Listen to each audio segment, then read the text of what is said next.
Our topic today is the Dark Ages and the world of Homer.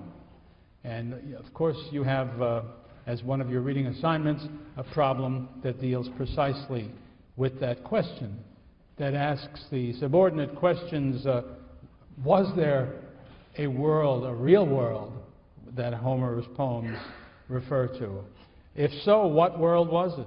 Was it the world of the Mycenaean Bronze Age? Was it the world that succeeded that Bronze Age that we call the Dark Ages? Was it the world in which tradition says Homer himself lived, that we think of as the transition to the classical, well, first to the archaic and then to the classical period, the period in which we think about the dawn of the polis? That really is the question we are wrestling with. And of course, behind it all is the idea, can we seek any historical information from Homer's poems at all? It would be a terrible blow to me and everybody else in the field if the answer was no, because just about everything we have to say about this period between the Bronze Age and the emergence of the polis, most of it involves inferences from our understanding of what the Homeric poems tell us. But I think we need to take a hard look at what we can do. And I thought it would be worthwhile reading a sentence each from the introductory paragraphs that we provide for you in the problem to show you the range of opinion that is pretty representative of what scholars think or have thought on the subject. Moses Finley says, "If then the world of Odysseus is to be placed in time as everything we know from the comparative study of heroic poetry says it must, the most likely centuries seem to be the 10th and the 9th, that is to say, what we call the Dark Ages." Anthony Andrews says, "It may be that the epic tradition had at some stage used as a model for the army before Troy an idealized version of some of those bands of colonists who settled the coast of Asia Minor in post-Mycenaean times." And if you look at the whole story that he tells, that really means quite soon after the fall of the Mycenaean world, probably maybe a century earlier than what Finley suggests. And then A.M. Snodgrass says, "I offer this as a further argument against the existence of a historical Homeric society." There isn't anything to be found, is what Snodgrass says. Ian Morris writes, "The balance of probability seems to be in favor of a consistent basis to the society of the poems, derived from Greece in the 8th century BC, which would be at the end of the period we've been talking about, the transition to the world of the polis, Homer's own time, when he lived and wrote." And finally, Barry Strauss says, "Ironically, the more Homer exaggerates, the more authentic he is as a representative of the Bronze Age." So what do we do? Well, all of these are learned and clever men, but I don't think that they're all equally right. But what I should also report to you is that I think there is a widespread consensus among most people who study the subject. That doesn't mean that consensus is correct, but not all of these opinions are shared by the same number, by no means, of scholars. Some of them are far out. I would say the one that says you can't learn anything from this is an outlier. The notion that this is about the Mycenaean world is an outlier. And then you get to, I would say, the largest consensus is something like Finley's consensus, but people verging in both directions from that. What you'll hear from me is essentially that consensus point of view. It strikes me as being better supported than the others, but we really have to keep an open mind, because in this prehistoric period I mean, really, we still are in such a period. You have to be very modest about what you think you know about it.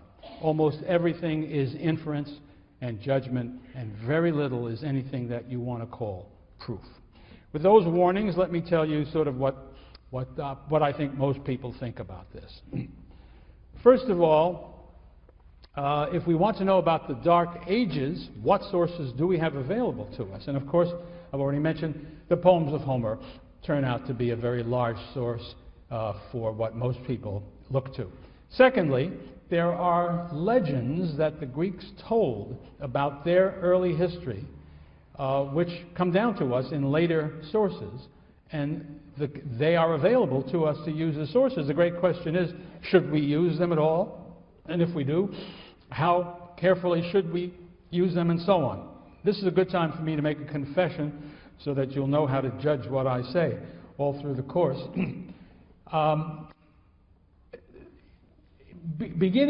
would say prior to the late 18th century, when a German scholar began to look at the Homeric poems specifically, very, very carefully, and then really very, very skeptically, and to make all sorts of suggestions that the poems that we have are really not to be thought of as the work of a single poet, Homer, who wrote them both out together, but who began to divide them up into early and late elements, which I thought drove the field of classics insane for about 100 years, while folks argued about the unity of Homer, the unity or not the unity of one of the poems, and so on. But it began a critical study of the poems for the first time, and critical methods were applied to history for the first time ever, really, in early 19th century and thereafter. And it became common to reject any ancient story that wasn't really nailed down very, very firmly by some device. To take a skeptical view, and a very interesting example of how things change. If you look at people, say Englishmen writing about ancient Greece in the late 18th century, they tell the story of the early days based upon the legends as though the legends were reliable information to some degree. When you get to say the middle of the 19th century and the work of the great English historian of ancient Greece, George Grote, he begins his story in 776 with the Olympic Games.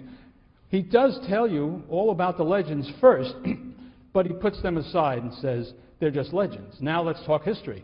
And he doesn't begin that until the 8th century BC.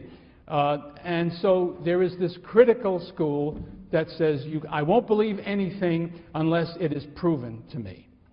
At the other extreme, there's me,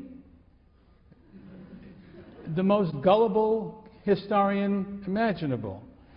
My principle is this: I believe anything written in ancient Latin or Greek unless I can't.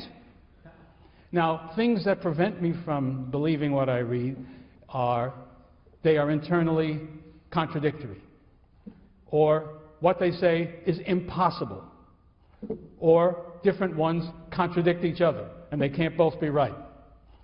So in those cases, I abandon the ancient evidence. Otherwise, you've got to convince me that they're not true. Now, you might think of this as indeed gullible. A former colleague of mine put the thing very, very well. He spoke about, and I like to claim this approach, the position of scholarship to which we call the higher naivete. And the way this works is, you start out, you don't know anything, and you're naive, you believe everything. Next, you get a college education, and you don't believe anything. And then you reach the level of wisdom, the higher naivete, and you know what to believe, even though you can't prove it. Okay, be warned. I'm a practitioner of the higher naivete. So I think the way to deal with legends is to regard them as different from essentially sophisticated historical statements, but as possibly deriving from facts, which have obviously been distorted, misunderstood, misused, and so on. But it would be reckless, it seems to me, to just put them aside and not ask yourself the question, can there be something believable at the root of this? And just to give you some small defense of that approach, I always like to ask, supposing we didn't have a single historical record, no newspaper, no diaries, nothing totally reliable, for what happened in the latter part of the 18th century in America. Would we know anything about what happened? Of course we would. We would know that there was a revolution. It was against Great Britain. I'm sure we would know that the French assisted in that. I am certain we would know that George Washington was the commander of our forces in that battle. Those are easy. There's no getting around. We'd know those things. Then it gets to be more interesting as we speculate. We would know as a fact that George Washington threw a silver dollar across the Rappahannock River, except that it's impossible, so we could dismiss that one. We would be told that he was very honest and told his father he chopped down a cherry tree, which would be baloney.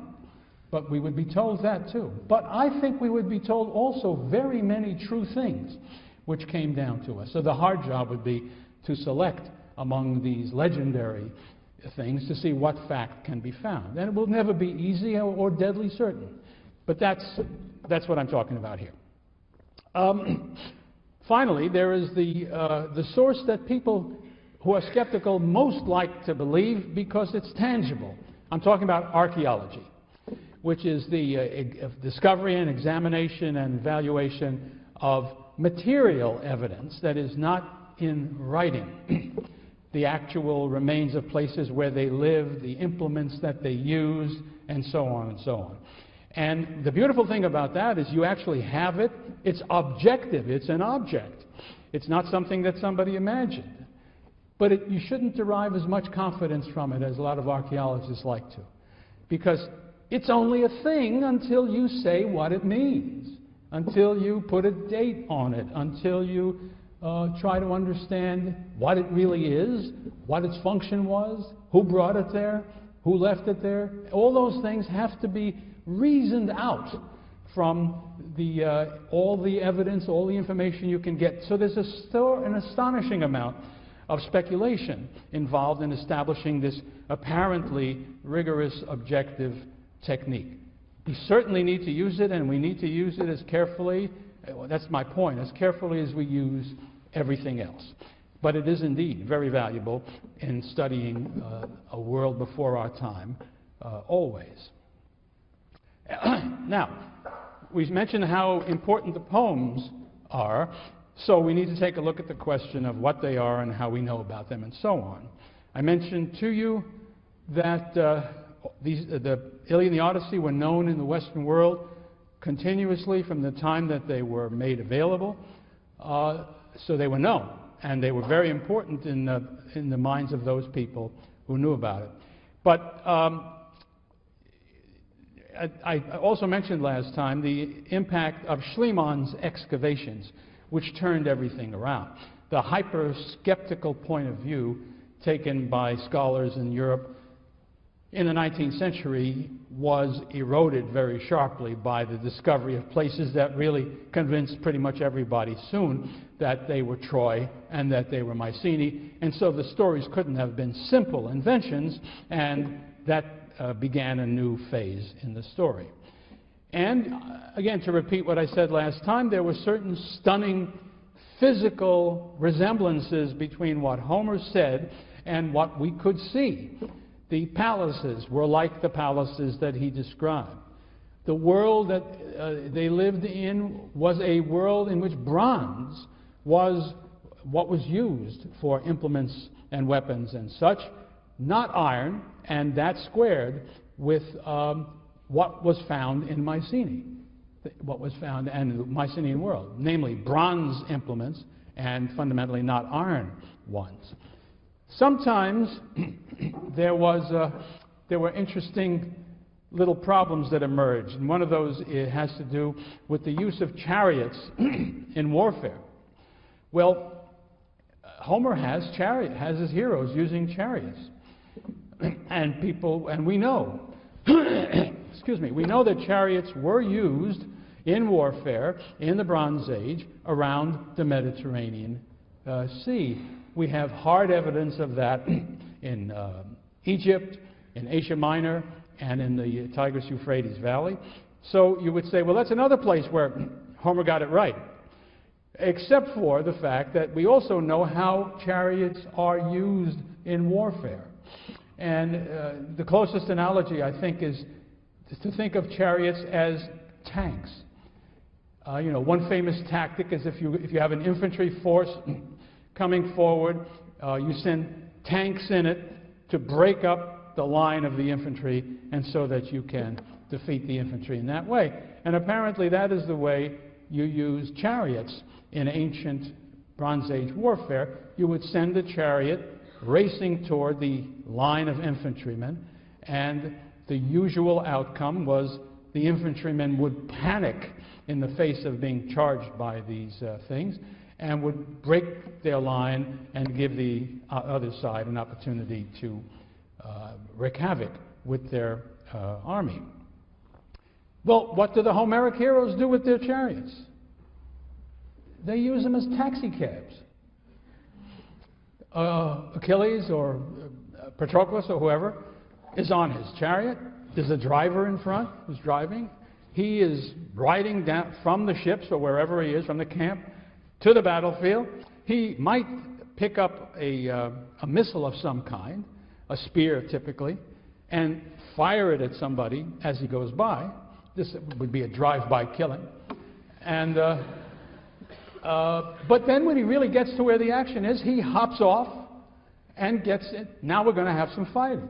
And so the implication, I think, is that the memory of chariot warfare back in the Mycenaean days lingered, was captured in the poetry that goes back, the bits of the poetry that goes back to the Mycenaean period. But how they were used was forgotten.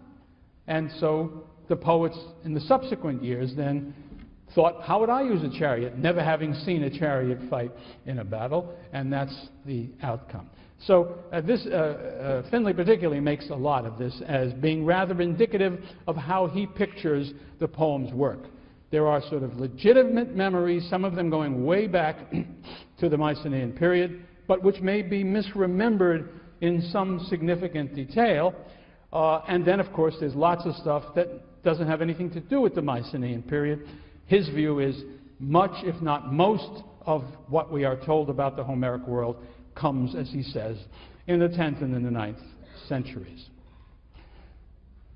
One other thing that he doesn't mention, but I think is worth mentioning, many a scholar is very reluctant to admit that there's any Mycenaean stuff here, whatever, although they cannot fail to concede that some of the physical implements that are found at Mycenaean sites are precisely like what Homer says.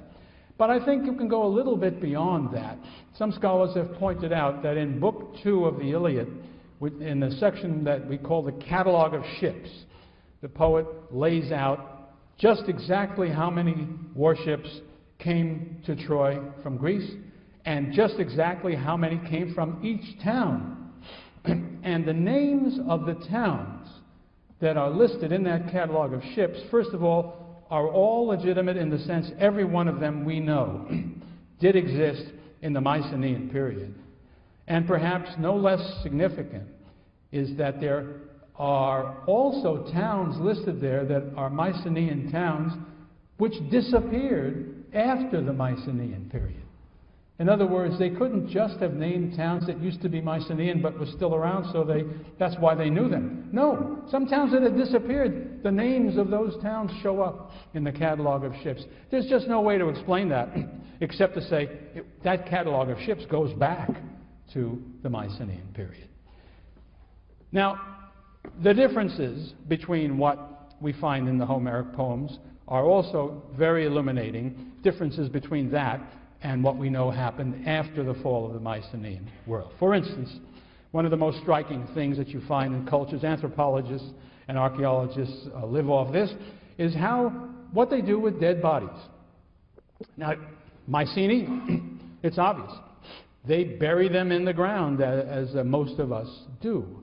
The graves in the circle, the shaft graves, and then the beehive tombs for the big shots. But even outside in the countryside, we find graves which have bones of people in them. But we know that the Greeks in Homer don't do that. The Greeks in Homer have incinerate the bodies of the dead. You remember the Iliad ends with the actual cremation of the bodies of the relevant people. So that's a very significant difference. That memory had simply died out. And it helps us to remember, too, the tombs that we have seen now, they didn't see. That whoever was writing the poems of Homer, whichever poets were contributing to that over the ages after the Mycenaean period, they hadn't seen those Mycenaean sites. They were buried. There are also differences sometimes in the shape of weapons that we find in the Greek world after the Mycenaean period compared to what are described in Homer's poems. And also, Homer describes certain of these weapons which don't fit what we find in the ground. And here's another critical element in the story. We know that the Mycenaeans, or at least some small number of them, could write, because we have the Linear B script, which we can read. There is no clue that there is such a thing as writing in the Homeric poems. There's one very abstruse clue where somebody seems to know something about it. But fundamentally, it's an illiterate society. And that is a major difference between the world of Homer and the Mycenaean world. Some other differences. Homer's kings, if you just see how they live, what they do, what their wives do, how they are treated by their fellow noblemen, they are, in a relative sense, very weak, very short on power, and really quite poor compared to these Mycenaean kings that the results of whose work and lives we see at places like Mycenae. Remember, I tried to emphasize how rich you would have to be to undertake the building of the temple, to undertake the construction of one of those beehive tombs. You had to be very confident, because it was going to take a long time, fantastic amount of labor, a tremendous amount of money to do that. There is no evidence in Homer that anybody had that kind of wealth or that kind of power. What do the queens in Homer do in their spare time? Or maybe it's not their spare time, maybe it's their regular time. Well, one of the things that they do, in fact, when the Homeric heroes refer to their wives, there are really only two places that they seem to be associated with. One is the bedroom, and the other is the loom. What these ladies are doing is weaving cloth. Now, that's not what queens do. I'm sure the Mycenaean queens didn't do that. But it's very, very interesting that that is what the Homeric queens do that. Well, how are we to explain the discrepancies that are so great between these worlds? And the answer that almost everybody now accepts without argument is that these poems were created orally and passed on orally, that they were not written down, and so that what we have in the poems of Homer reflects centuries of bards passing on bits of the poem, or the poem in various versions, being always creative. I mean, any bard, if by analogy we know about bards in the modern world, we have some evidence on that, Milman Parry, a Harvard scholar back in the 20s, went to Yugoslavia to live in the mountains in the backwoods, and he lived with people who still had these bards around, who created sort of epic narratives of considerable length, nothing resembling Homeric length, I must say, nothing that long, but long enough in which they would tell the same stories in verse and music, and you could recognize the story as you went from bard to bard, but every bard added and subtracted things to suit his own talents. That's the idea of the game. And then Parry demonstrated, by careful scholarship of the Homeric poems, that that is the way the Homeric poems were, in fact, I want to use the word stitched together, because in the ancient Greek world, the people who sang, recited, created the poems of the Homeric epics were called rhapsodes, and that means stitchers of songs. So what you have to imagine is sometime back, I would argue, in the Mycenaean period, somebody began making up one of these songs, telling the story of Greeks going to attack the city of Troy. And that for centuries thereafter, different rhapsodes repeated that, but elucidated that, illuminated that, extended it, changed it, tried to improve it, and sometimes they added stuff. They were alive in the 10th century, some of them were alive in the 9th, and certainly some of them were alive in the time of Homer in the 8th.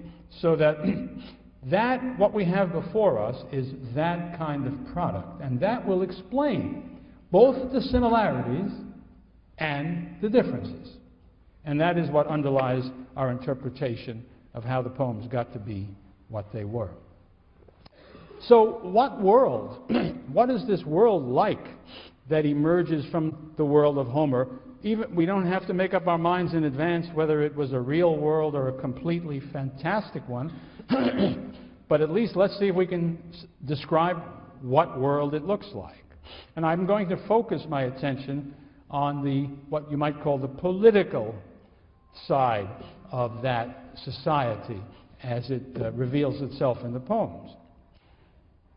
We hear about key individuals, and I've used, last time I mentioned to you, 2 words. I think I did, but I'll mention them again this time. The head of the expedition to Troy, Agamemnon, the sort of generalissimo of that expedition, is called Wanax. When you drop the W, as the Greek later dialects did, it becomes Anax in later Greek. He is, so far as I know, and I think I'm not forgetting, he is the only human being referred to in the poems in that way. There are, however, an individual in the poem who is referred to as a basileus.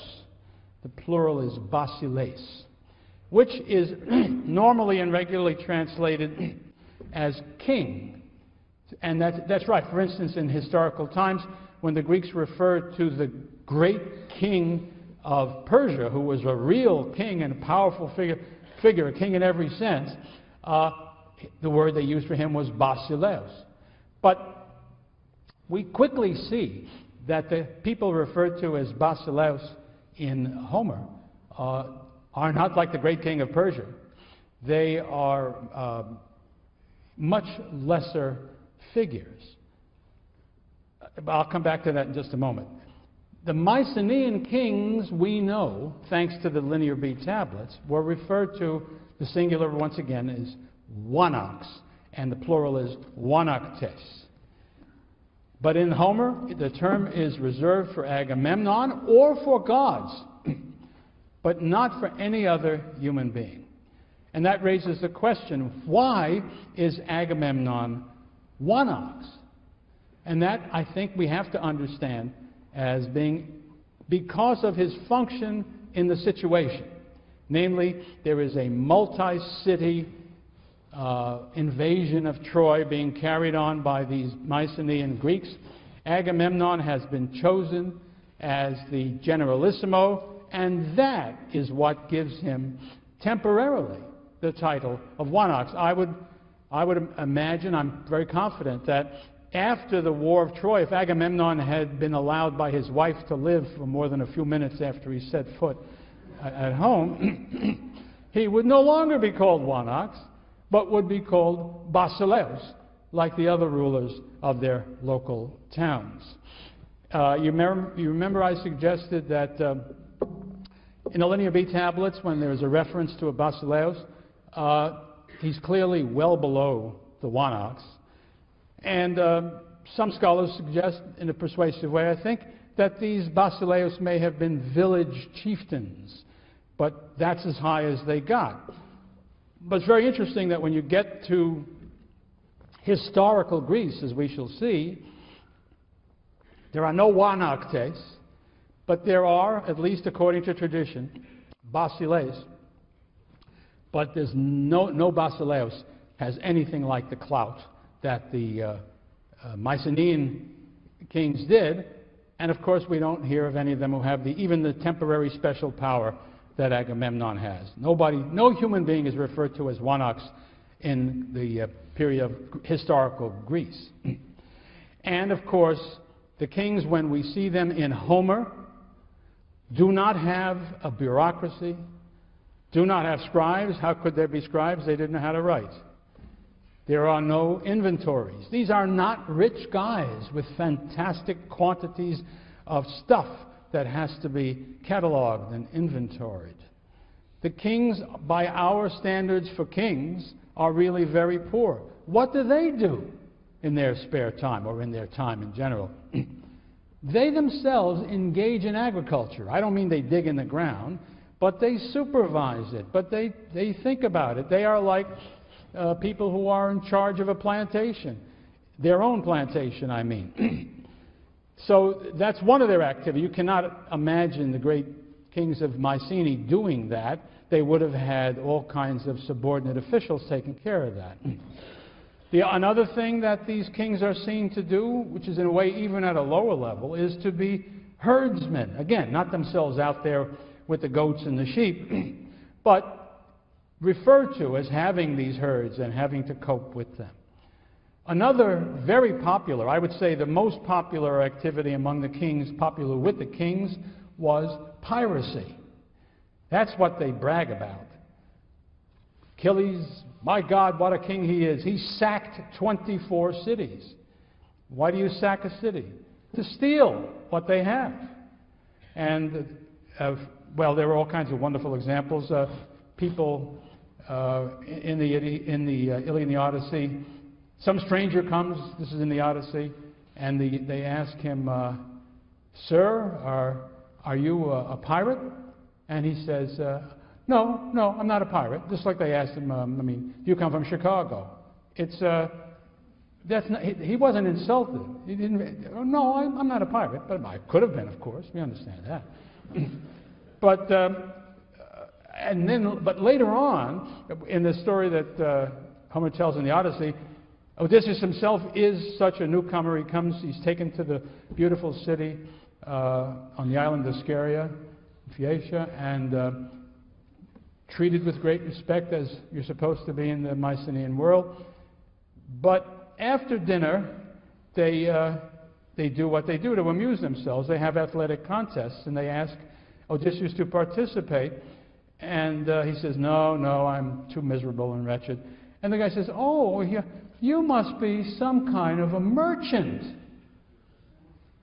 And Odysseus says, that was a black remark. And those are fighting words. You can't call, we know Odysseus himself is a Basileus, and you don't call him a merchant. Pirate? Sure. Merchant? No. Another thing that is interesting is that when you look at the burials of Greeks in the post-Mycenaean period, in the Dark Ages, there's nothing resembling those grand tombs. and the wealth that's buried in them for the dead, you find that the tombs of noblemen are very much the same one as the other. You're struck by the equality from the standpoint of riches of the dead nobility. No great distinction, and no great riches either. You're dealing with a poorer world and a world that doesn't have this kind of outstanding monarchy. So, one of the things I think we learn is that the Homeric world of the kings, the role of the kings, the wealth of the kings, the power of the kings, the place of the kings, is not taken from the Mycenaean period. If it's describing anything that's real, it's describing very clearly a post-Mycenaean world in those dark ages that we have been talking about. But another thing that crops up is that in the Iliad and the Odyssey, you get a very clear picture, really, of what is the political structure of each society. And by the way, you must keep in mind a very important difference between the Iliad and the Odyssey. The Iliad takes place at Troy. None of these noblemen, none of these kings, none of these heroes is back home in his own town ruling it. He is at war and he is serving under a commander, and so the behavior of these people towards one another is not precisely like what it would be. And here you see in the Odyssey is what it would likely be. And the place where you see it is back in Ithaca, when Odysseus is there, or when we're taken to see what's going on. I think that's a very important distinction to make. But even when they were at Troy, and in this sort of non-typical situation, we still see the same institutions working, the same relationships being present as would be present at home, although you have to watch out for the difference. What do I mean? How are decisions made? Does the king simply say, do it, and it gets done? Nothing like that. The king has got important powers. Agamemnon, as the chief out there in the Iliad, he can call a meeting of the assembly. But it turns out he's not the only one of the, I should say, the council. I'll come to that in a minute. But he's not the only one who can. Any nobleman who wants to can say, we ought to have a council. And then that council will come together and do whatever business they wish to do. The council, however, is limited to noblemen, to these basileis. Ordinary soldiers do not attend. And that's one of the things I think we must grasp immediately. The key line in the society of the Dark Ages appears to be certainly not between monarchy and everybody else, but between nobility and commoners. That's the really important, serious line, certainly politically and in other ways as well. There is, however, in Homer, an assembly that consists of the men, in the case of Troy, of course, the fighting men who are there, but who are not basileis, but also at home, the men of fighting age and condition. They are the only ones who matter. Of course, as in all of the rest of Greek history, women are excluded from the political realm. And of course, well, I'll just leave it at that. But so too are the, there's obviously an age limit. You have to be of an age to be a fighting man. It's not necessarily defined for us. It depends on the, could have been 18, could have been 20. In Athens in classical times it was 20. Well, let me just remind you of some events that show you how these things work. Remember, the Iliad starts because of a quarrel. And the quarrel emerges from the fact that the Greeks are busily being killed by a terrible plague that has struck them. They say, we've got to find out what's happening, why. They always assume that if something like that happened, it was some god or gods who was angry with them. So they get a seer who goes and says, is persuaded to try to find out what's happening, and he finally does ascertain that Apollo is angry with the Greeks because Agamemnon took a maiden from her father, and that father was a priest of Apollo. And so when this is ascertained, Achilles, the biggest, bravest, strongest, fastest hero on the Greek side, intervenes and says, well, look, why don't you give back the girl, and then Apollo will stop killing us, and everything will be okay. Agamemnon gets furious with Achilles. And he says, no, I'm not giving back my girl. I'm the boss here. See, as Edward G. Robinson used to say. And how many of you ever heard of Edward G. Robinson? Just raise your hand, please. Good. Put me in my place. It gets worse every year for me.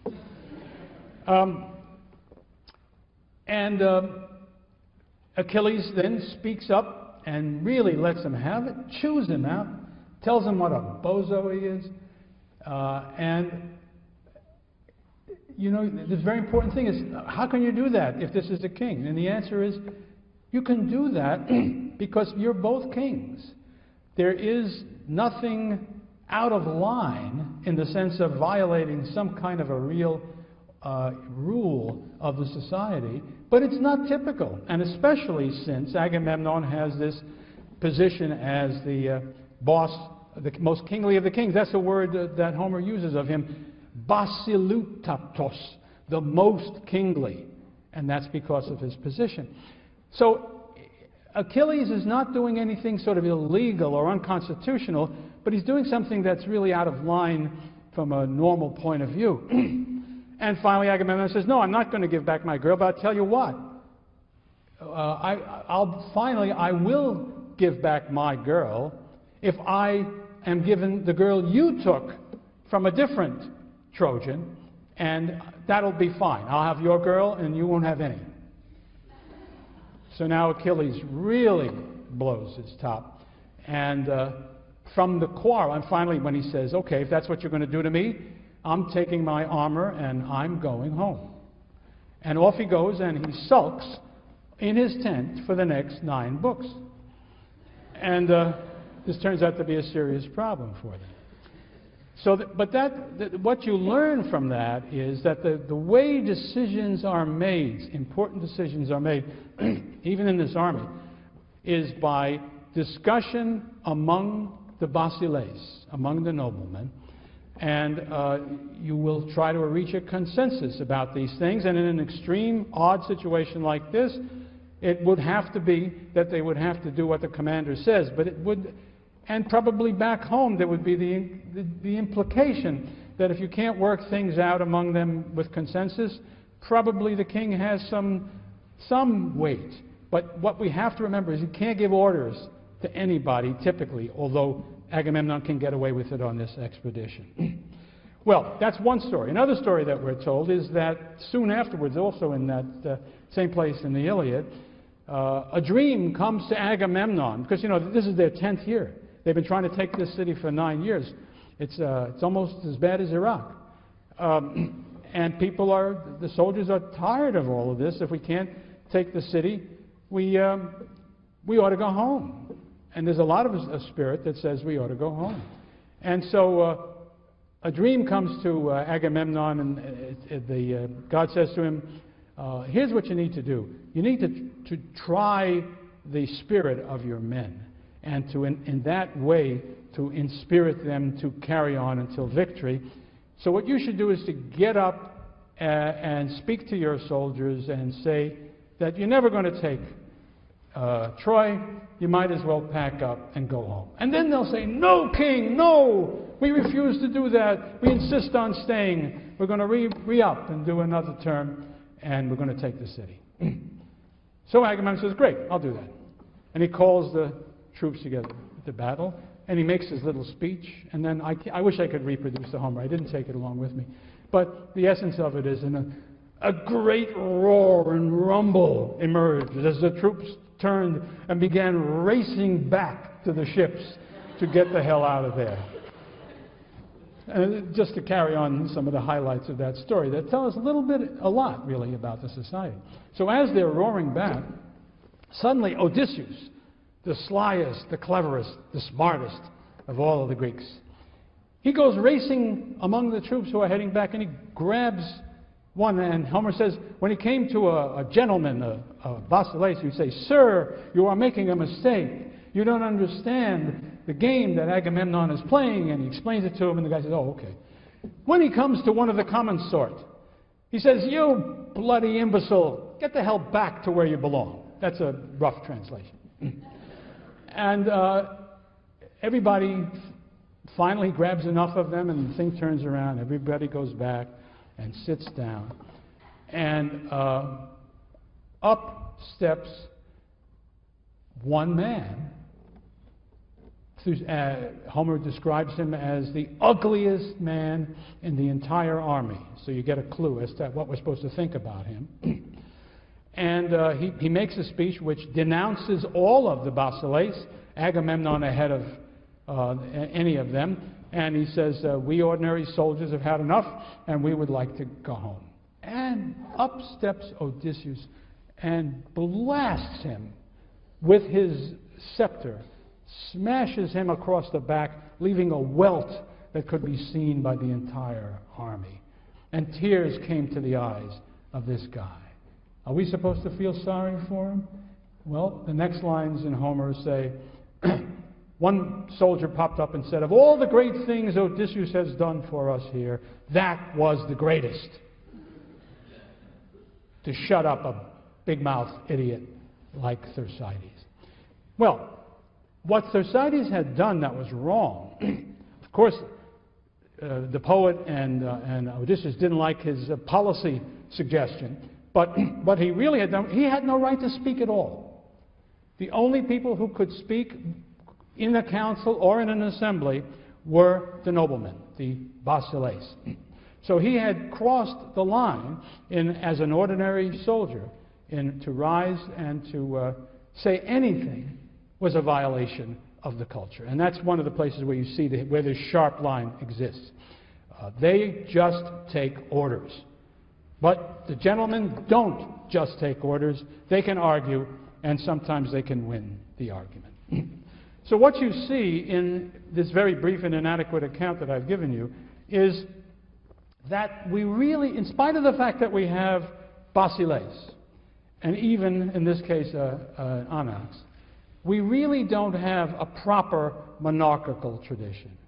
When we think of monarchs, single rulers, we think of Hammurabi, and we think of the kings of Persia, and we think of Louis XIV. We do not think of what we have here, which is a bunch of noblemen who are essentially equal. And the differences between them don't come from birth or rank as between them, but from wealth and power that they happen to possess. It is rather not a royal society, but an aristocratic society. I think that's the main message. And it is the matrix of all future political ideas and arguments in the Greek world that comes after this time. I think you need to understand that what the Greeks in the historical period, once we start having written records by the Greeks themselves, the thing that is the standard position. What is this thing on the computer when you fall back to a position? What do you call that position? Huh? Say it again? The home screen. No. Fall back, what is it? Default, that's right. Good. The default position in Greek political theory is aristocracy.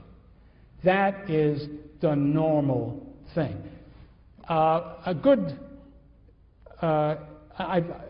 very good example of that is what I've been telling you. That's really what happens. And here's another thing. If you go to the end of the Greek story, when you think about political theory, there's Plato. And when he lays out the ideal society in his view in the Republic, we find there are multiple rulers. And these, of course, turn out to be the winners of the Jeopardy contest playoffs. But it doesn't matter. There's never one king. It's always a group of people that the best government, and they will be the best. In his case, defined chiefly by their intelligence, but other things too. Well, anyway, in this case, in Greek political thinking, the aristocracy of birth is the default position. Anybody who wants to argue for a different kind of political arrangement will have to make the case uphill against all tradition. I hope that you'll have that in the back of your head when we get to the story of Athens and the invention of democracy, because it was off the wall from the perspective of Greek tradition. And of course, anybody, from time to time, there were individuals who thought that monarchy might be a fine thing. They ran against something that was even much, much more, regarded with much more hostility by the Greeks. When they're through, you know, when they've reached their peak, their notion of monarchy is something fit for barbarians, but not for Greeks. A free man may not live under a monarchy. And the roots of that, I think, are visible in Homer. In passing, I just want to say that Homer, of course, is the basic text, the basic document for all Greek thinking in every area that you can imagine throughout the rest of Greek history. Over time, it becomes not the only one, but it never ceases to be the best known, the most influential, the most powerful. If it were a religious document, primarily we would speak of it as the Greek Bible. But it isn't. Nonetheless, well, some examples. Later on in history, there's a quarrel between Athens and Megara as to who controls the island of Salamis. They decide to call in an arbitrator. So they call in the Spartans. And the Spartans say, okay, we'll decide. And they decide that it belongs to Athens. Why? Well, if you look at the catalog of ships in Homer's Iliad, then the island of Salamis had its ships lined up next to the island of Athens. Ball game. It's you have to realize how potent this is. Well, let me turn to another aspect of the story of Homer and how the poems play into Greek society.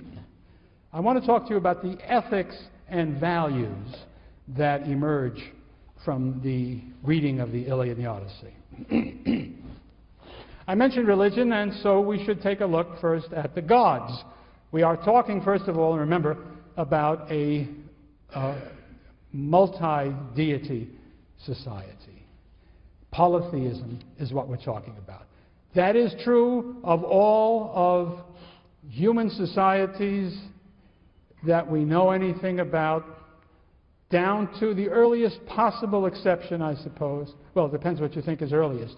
You could say the Hebrews are the earliest, pure and simple, but depending on how you date biblical things, there's an outside chance that an Egyptian pharaoh in the 16th century BC, I think, might have claimed to have some such state. But otherwise, there is no such thing.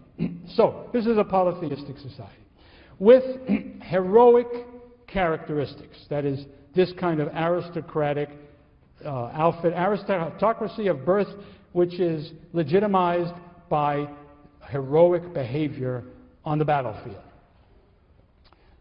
Now, one of the things the Greeks believed, as we discover from a poem written by one of their major poets, is something, so far as I know, unique to the Greeks. They claimed that they were of the same race as the gods.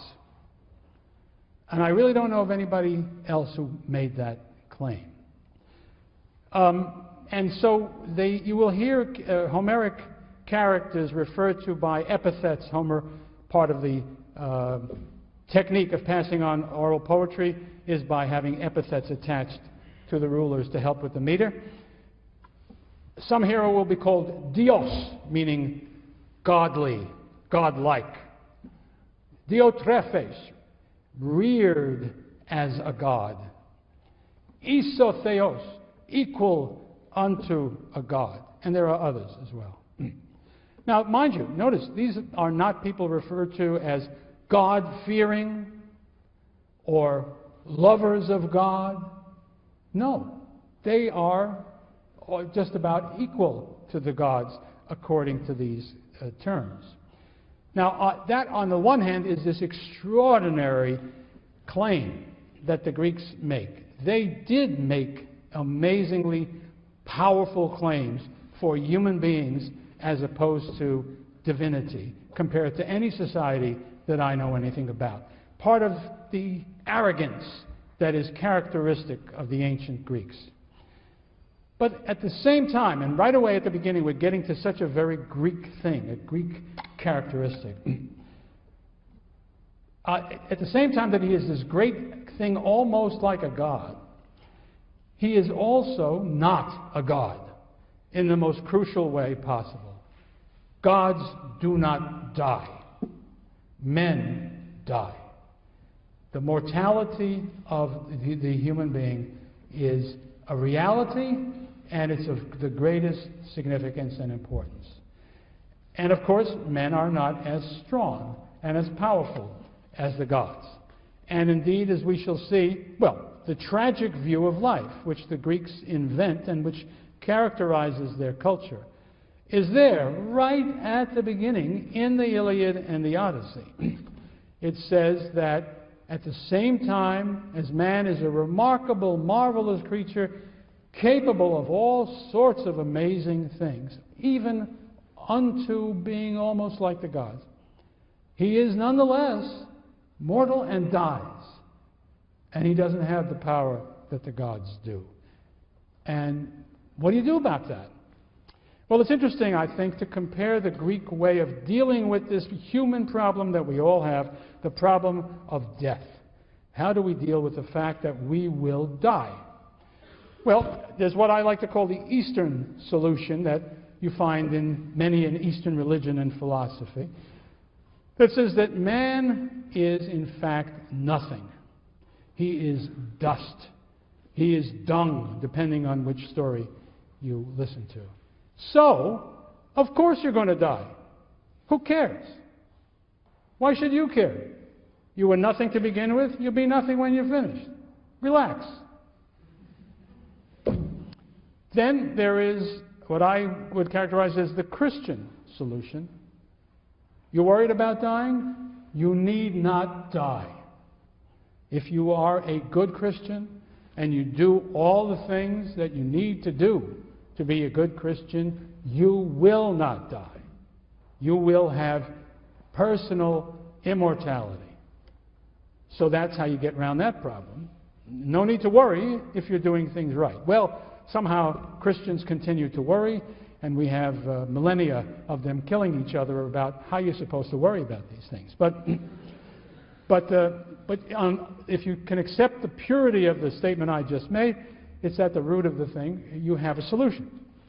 But the Greek tragic view does not take either of these routes, which I regard as a relatively easy escape from the problem compared to the way the Greeks got stuck.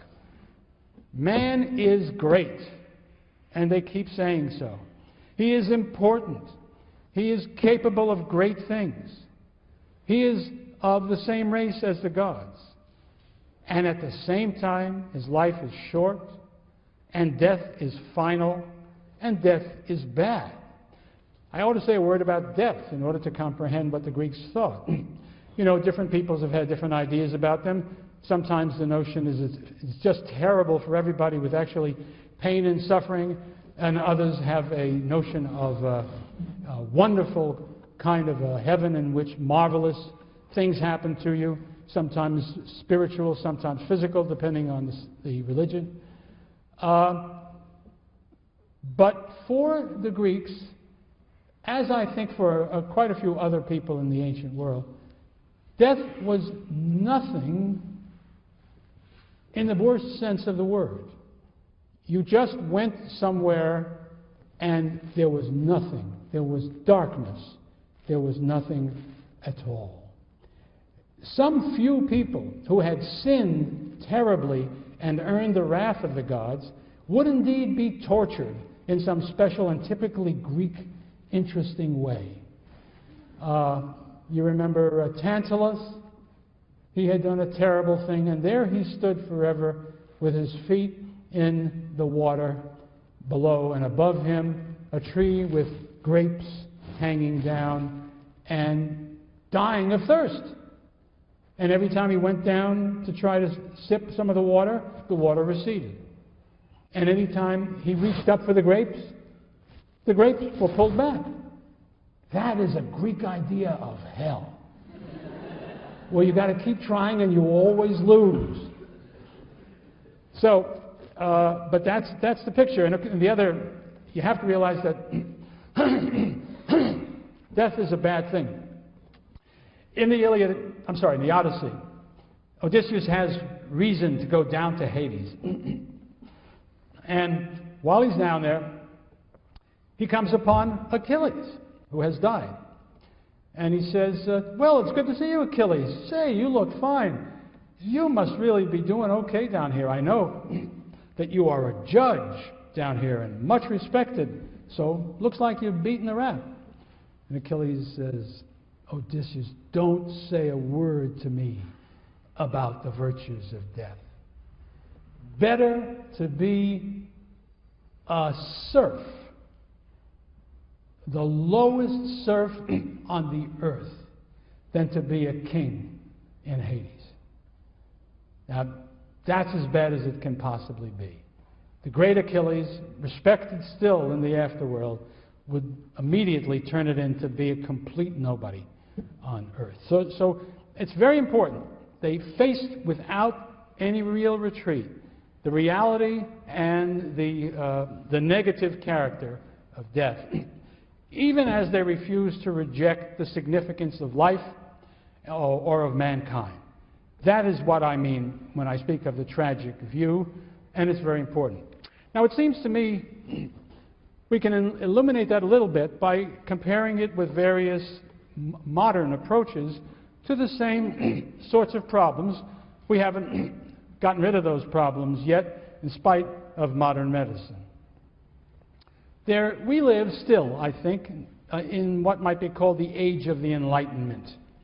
That is the dominant sort of paradigm of what life is all about, at least in the Western world, and a good deal more of it where the West has had an influence. At the core of it is a belief in progress, something that was essentially not present among the Greeks.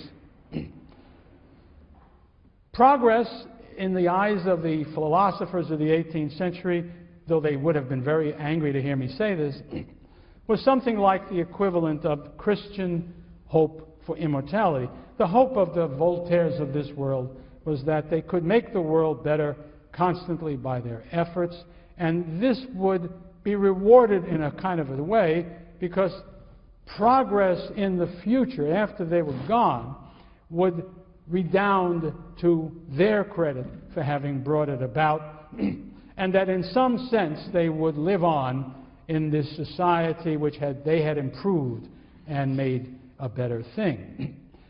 Another aspect that is very important in this sort of Enlightenment approach is individualism. That the core of everything is the single individual person. As we shall see, this is very different from the Greeks. Now, the Greeks were very much concerned with individualism, and this is especially true of the Democrats in Athens. But even their most potent spokesman and leader, placed the goals and achievements and everything else of an individual behind something that they thought was more important, which was the community at large, which in historical times was the polis. Well, that's not the way it is with the modern world, and that's not the way it comes out of the Enlightenment. The individual is the ultimate. The Enlightenment, if you go back to its roots in the 17th century with the likes of Hobbes and Locke, what is the ultimate place you go to. It is the rights of individuals. You may not stamp out the rights of individuals. They are inherent in everything. Either you believe, as our founding fathers said, that we were endowed with them by our Creator. They didn't say God because, of course, the Enlightenment thinkers were not so sure they believed in God, but they still seemed to believe in something they wanted to call a Creator. Or if you didn't believe in God, this was just a natural right. Nature gave each individual the right to life, liberty, property, and nobody could take these away legitimately. Well, the Greeks had no concept of natural rights or of rights that human beings were given by the gods. That is a very important difference. You had to act in such a way as to make life possible and decent, and for the Greeks, that always meant being part of a decent community, the polis. But the modern world, to get back to that, to this Enlightenment world, individualism, and a key aspect to that is hedonism. That is to say, it is legitimate and proper to search for pleasure for each individual, to attempt to please himself however he can. And it turns out that if you could take it to our own day, there are no limits, pretty much, to what he can do to gain pleasure. I would argue that there is a direct line from the Enlightenment philosophy to nihilism. That is to say, a philosophy that says there are no limits to what human beings may do. What turns out to be the practical fact is that he who has the power and the will to do what he wants will be able to do so. And he who has not will be forced to suffer whatever the powerful impose on him. And this is seen by the original nihilists as a good thing. What's his name? Nietzsche, of course, said, some of us are better than others, some of us are supermen. And it's quite wrong and wicked for us to be treated as though we were ordinary fellows. And therefore, do not tie us down with these ridiculous codes of ethics and morals and other things which are simply the weapons by which the weak hold down the strong. This was an interesting idea, but it wasn't new. There's a Greek in the 5th century who says the same thing. There is no definition of goodness for this modern approach. No definition of happiness. Each individual decides for himself what is good, what is happy. What it really does is to evade the question that I'm talking about. Is this all okay? If we're all going to die, then does it really mean that we should just do the best we can at anybody's expense while we're alive? Is that a satisfactory outcome? Will we indeed be happier, better off while we're alive? If we do that, the Greeks would have said, that is stupid and absurd. If you think for 10 seconds, you will realize that's no good. Now, the Greeks, on the other hand, had a powerful belief in the dominance of chance. They accepted what, again, is a very modern idea now, that in fact there is no divine force or divine forces who oversee what happens to mankind on earth, but rather things happen simply in a random way, according to no particular rule, and that's the way it is. It is not virtue or merit that determine the quality of your life. It is chance. And there are several places in the Iliad and the Odyssey that emphasize that point. Well, that leaves the Greeks with something like this question. In the light of human mortality, the disinterest of the gods, the chanciness of life, what can man do to achieve happiness and immortality? Because he still doesn't feel happy about his mortality. Though he accepts that this is a problem, it's something that he still hankers after. It's inevitable that people should. And part of the answer is very Homeric. It is the heroic ethic. At a certain place, I think a couple of places in the Iliad, Achilles tells us, he asks, why did you come here to fight at Troy? We are told, we know the legend says, Achilles was told before he came that if he did not go to Troy and fight in that war, because his mother was a goddess, he had partial divinity in him, he would be immortal. He would never die. But, on the other hand, he would not be great and famous. His memory would not be carried forward into the future. If he went to Troy, he would die. But his memory as the greatest of the Achaeans would be immortal forever. Well, you know the choice he took, and you know that it turned out to be right. We still know about Achilles, don't we? And when we're all gone, people will know about Achilles. So we should take the Greeks very seriously on that score. Well, anyway, sometimes he's asked, what made you come here, in spite of that? And his answer was, well, when my father sent me here, he told me a number of things that I'm supposed to do. But the most important of these was the Greek words, aein aristeoin. Always be the best. The best doesn't mean morally the best in anything like our sense. It means the greatest, the strongest, the ablest, the most admired. That is what you want to be. Well, you can only do that if you are in a contest. You can only be the best if somebody is not as good. And the Greek word for that kind of a contest is agon, A-G-O-N. And so it's fair to think about the Greeks, I think it's very necessary to think about the Greeks, as having a particular agonal society.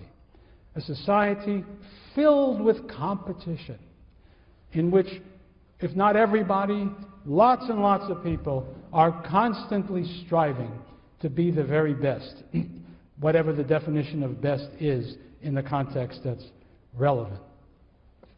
Now, I guess I'm out of time. So I'll pick up the story next time with the story about this heroic ethic and the impact that it has on Greek society.